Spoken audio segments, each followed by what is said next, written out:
welcome to Learning Kitchen Live. I am Beth and I'm one of the registered dietitians here, and welcome to episode 14 of our Learning Kitchen Live series. I'm so glad you could join us today. So today I'm going to be talking about functional foods, which is really just a big fancy way of talking about foods that offer some sort of health benefit in addition to just basic nutrition. So that could be like lowering your cholesterol or promoting heart health. So that's really all functional foods mean. It gets kind of like a fancy term, but really we're just talking about things that you probably already know, but are health claims that foods can make that are beyond just basic nourishing of our bodies. So some of the things that fall into the category of functional foods are just the whole food themselves. So for example, Jessica made some peppers with vitamin, and she talked about how peppers have lots of vitamin C. So that would be considered a functional food because a huge dose of vitamin C would be considered an immune booster because vitamin C is an antioxidant. And then sometimes functional foods are sort of what we would call a fortified food. So say you added calcium to some orange juice, that doesn't naturally occur in the orange juice, but that now makes that a functional food because the calcium is there to help boost your bone health. So there's really two categories, but the one thing to keep in mind is that there's a lot of health claims on the front of the packages, and some of them are very vastly proven. So, if oats say they lower your cholesterol or can possibly lower your cholesterol, that's a pretty well proven health claim. But there's also a lot of other health claims or functional foods, kind of like supplements that aren't completely regulated. So when you're buying foods in the grocery store that have a lot of claims on the front, you just want to keep in mind that some of those things are not completely regulated by the FDA. Is not supported by the FDA. So just keep that in mind. But that said, there are really a lot of health benefits of foods that we recognize as proven. So that would include things like the healthy fats we talked about a few weeks ago, particularly the omega-3s, which can help with your heart health and are possibly anti-inflammatory. It includes things like beta-carotene, which is found in like orange fruits and vegetables, and that can be an antioxidant, and it also can have some other like immune system benefits, but also beta-carotene also can be formed into vitamin A. So if you eat a lot of fruits and vegetables with beta-carotene, you're going to get a lot of vitamin A, which can help prevent like eye problems and can really boost your ability to fight off macular degeneration down the line. Things like nuts, which are really high in magnesium, which can lower your blood pressure. And then there's fiber, and that's really what I'm going to focus on today. So I'm going to be making two dishes using the same grain. So I'm using barley today. So oats get all of the sort of claim or all the celebratory action that they are good for lowering your cholesterol, but barley actually is similar to oats in the type of fiber that it has. So there are basically two types of fiber. There's soluble and insoluble fiber, and a lot of foods have both of them, and they do two different things. So foods that are really high in fiber are also considered functional foods. So soluble or insoluble fiber is the kind of fiber that passes through your digestive system completely intact. And so what that does is draws water into your digestive system and helps prevent constipation and really keeps your digestive system moving. So that's usually found in nuts and seeds, in green leafy vegetables. And so that's more of a functional way to prevent constipation. Barley, on the other hand, has both types of fiber. It also has the soluble types of fiber, which soluble fiber kind of forms a gel in your digestive system. So unlike soluble fiber where it's speeding up your digestion, insoluble fiber is speeding up your digestion, the soluble fiber here actually slows down your digestion. So it has two benefits. It can prevent blood sugar spikes because it takes longer for the food to get into your bloodstream, and so it prevents blood sugar spikes. So soluble fiber is really good for helping manage diabetes, but also it prevents the absorption, that gel that it forms prevents the absorption of cholesterol. So that's why you see on the box of Cheerios or on the box of Quaker Oats that it can help lower your cholesterol. So I'm going to get to cooking now that I've talked your head off. So I have been cooking some barley. It takes a little bit of time. You can just buy pearl barley really inexpensively in most grocery stores, and it takes about 35 minutes to cook. So I've already been doing that. And so I just have, you would cook it just like you'd cook rice or, you know, any other kind of hearty grain. And you actually need a 4-to-1 ratio of the grain to our water to the grain, because it's going to soak up so much water. So I'm not sure if we can see this. Actually, I need a...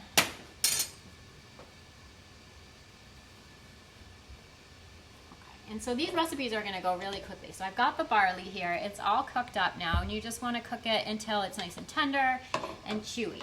And so we're going to do it, our barley dish, 2 ways. We're going to do a breakfast version, so similar to how you might eat like an oatmeal bowl or any other kind of grain bowl, and we're going to make a nice little apple compote to go on top and then serve it with nuts. And I'll talk about the functional benefits of all of those foods too.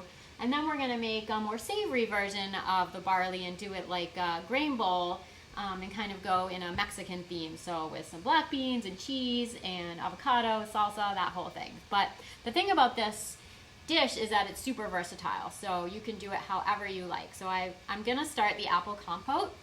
So I'm just going to get some apples chopped up, and just like the other foods I was talking about, apples have both types of fiber. So they have something called pectin in them, which is another version of the soluble fiber. So they're also really good at helping with blood sugar management and lowering cholesterol. And then the skins of most fruits have the insoluble fiber. So the whole old-fashioned saying of an apple a day really actually is founded in a lot of truth.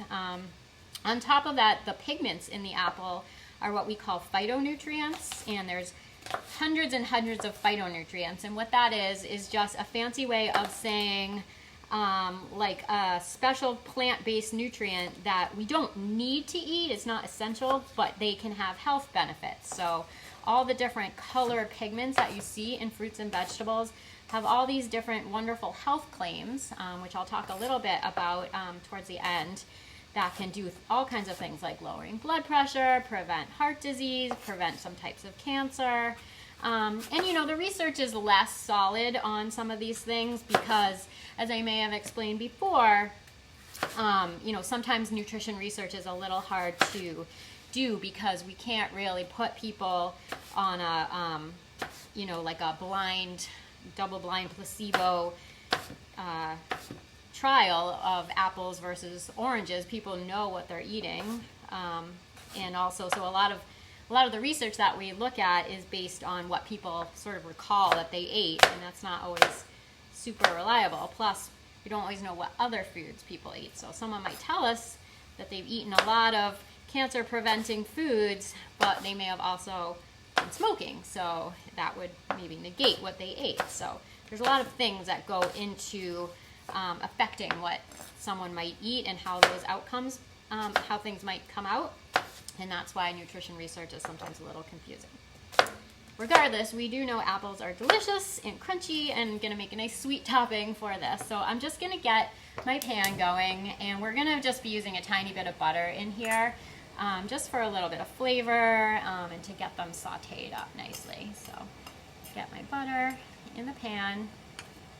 And this won't take very long, and you can do this with any fruit that you like too. So I'm using apples since we've now finally hit October, and so it's a nice fall fruit. You could use pears too, but you could also do this with berries, which also have lots of health benefits and lots of fiber as well. So we'll get those in there, and then I'm just gonna add the apples right into the pan. So I have a tiny bit of sugar added to this recipe, but you could completely make it without the sugar. The amount of sugar I'm adding doesn't add too much added sugar, but it just gives it like a nice little caramelized flavor, and helps the apples kind of cook down a little bit. So I'm gonna add in some brown sugar and just about a teaspoon, and a pinch of salt as well. And then we'll also add some spices. So I'm going to be using nutmeg and cinnamon, which go really well with the apples. You could also add like some allspice or cloves if you like those. Any of the warm spices that you might put in like a, an apple pie or something like that. And you just really are going to cook this down until the apples get a little bit soft. So you don't want to make applesauce where they're completely mushy. You're just doing a light saute. So it'll only take about a few minutes. All right. And we'll also add a little water just to make sure that they don't stick. So I'm just going to add a little sprinkling of cinnamon. Oh, that was nutmeg, and this is the cinnamon. And so once the apples start to soften, you'll add a little bit of water into the pan just to help break down a little bit more.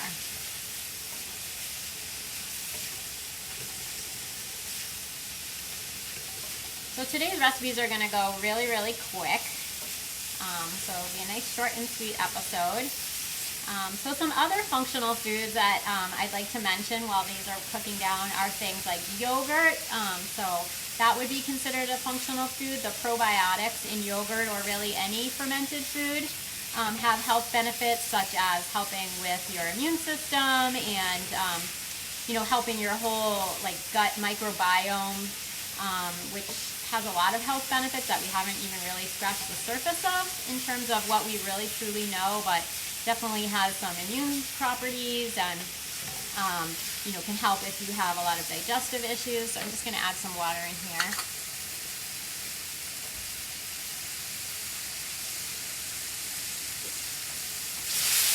You can see that just steam right up, and that will deglaze the pan a little bit too, like any of the little brown bits that I had from the butter. And you're basically just going to cook this until the water disappears and the apples feel a little soft. So another functional food is another one of our phytonutrients, which is lycopene, and that is a yellow pigment. So it's found in yellow foods, but usually it's also found in green foods too, because they have the yellow lycopene, but you can't see it because the green is covering it. So things like kale, broccoli, the usual healthy suspects, but also even egg yolks. And so lycopene is another one of those phytonutrients that's really helpful to prevent macular degeneration.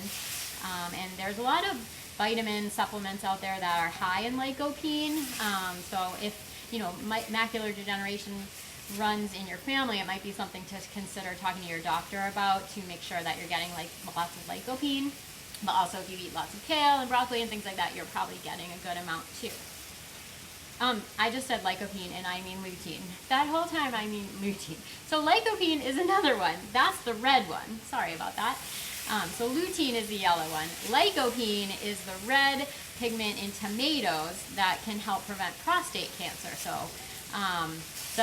the general consensus is that if you cook those things, so like tomatoes, when they're cooked into sauce, they're better absorbed, and so getting lots of lycopene, especially if you're someone that might be at risk for prostate cancer, is a great idea.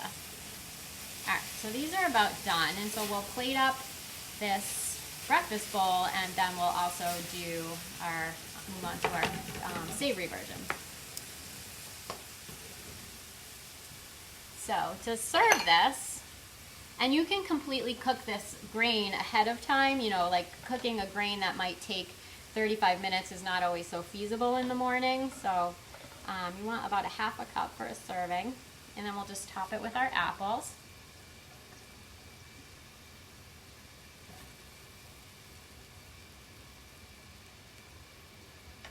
And then finally we're going to add one other ingredient. So we'll add some slivered almonds. You could do any other kind of nut or seed that you like. I think it would be great with sunflower seeds or pumpkin seeds. Anything that you like, but the nuts are going to add some extra crunch and some healthy fat and a little bit of protein as well. So that is our breakfast version. Doesn't that look delicious? All right, so if you're just joining us, I am Beth, and we are doing episode 14 of Learning Kitchen Live, and we're talking about functional foods. There's a There's a question. Do you have to use any particular type of apple for this? No, you can use any type of apple that you like. So if you want it to be more of a tart flavor, I would suggest using a Granny Smith. If you like sweeter apples, then one of the sweeter varieties. And of course, right now there's tons of varieties of apples that are local. So whatever you like, anything will work. The softer apples will definitely cook down more quickly, as opposed to like a crunchier apple, like a Cortland or something like that. But yeah, any apple that you like would be great for this. So great question. Alrighty, so we're gonna now move to the other side and make our savory version. So now I don't have to do any additional cooking. And so this barley is gonna give us about 6 grams of fiber and about 5 grams of protein. So it's pretty healthy. And so we're just gonna make a nice little bowl. So you can do this however you like. You could do it with chicken on it. You could do it with any kind of meat that you like. And then we're just gonna add a bunch of toppings. So I've got some jarred salsa. I have some black beans that I just heated up with a little bit of cumin and ancho chili pepper. I've got some hot sauce. I have an avocado that I'm gonna chop up and put on top. I have a little cilantro. I have some shredded cheddar, but really the possibilities are endless, and you could add even more functional foods to this if you wanted to do some roasted vegetables. I love to do this with either roasted cauliflower or Brussels sprouts work really well.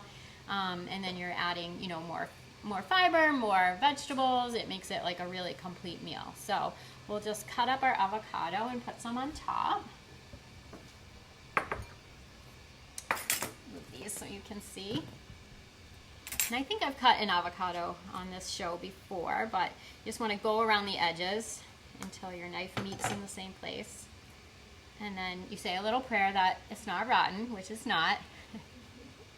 And then you just slap your knife into it and pull it. Whoa, it broke in half. All right, well, we're gonna use the other side of it right now because I don't really feel like getting stitches today. So put a few little scoops of avocado on there. And also, of course, avocados actually have the lutein, not lycopene, lutein for eye health and the healthy fats for heart health. And then we'll do a couple spoonfuls of our black beans, adding even more fiber, some protein. And we'll add a little salsa. This would be great just with chopped tomatoes too, but of course our salsa is going to give us the lycopene that I mentioned, which is really good for preventing certain types of cancers, particularly prostate cancer. And then we'll put, you could use sour cream, but instead of sour cream, I'm just using like a higher fat Greek yogurt. It's just a little bit healthier and it has some extra protein as well. But you can completely leave this out too, so just a little dollop of that. And then we'll sprinkle on some cilantro. And finally, our cheese, because you can't have a meal like this without a little treat of some cheese. So that's that. So you can see how easy this is. This would work great with any grain. I picked barley because I thought it was something we hadn't really cooked before, I hadn't talked about it, and it really does have a huge amount of soluble fiber, which is really great for both preventing diabetes or helping manage diabetes and also help lower cholesterol. But you could do this with farro. You could, of course, do this with brown rice, any whole grains you like, really, and mix it up. Do whatever toppings you like. So do we have any additional questions before I wrap up? Did you cook the barley with anything besides water? I added a tiny bit of salt, so about a 1/4 teaspoon of salt for the whole cup of barley, just to give it some flavor.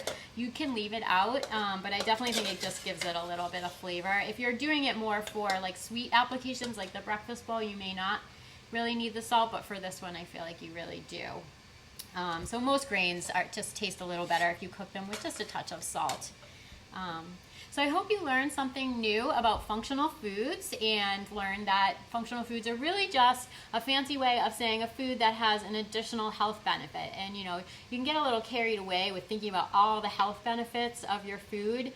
But the real key takeaway, I think, is that the more fruits and vegetables you eat, the more whole grains, the more things that are coming in their natural state, the more likely you are to be getting those types of functional things. So the phytonutrients that I talked about, the good fibers that I talked about, the heart-healthy fats that I talked about. So, go out there and find some good function to your foods. And thanks for joining us today.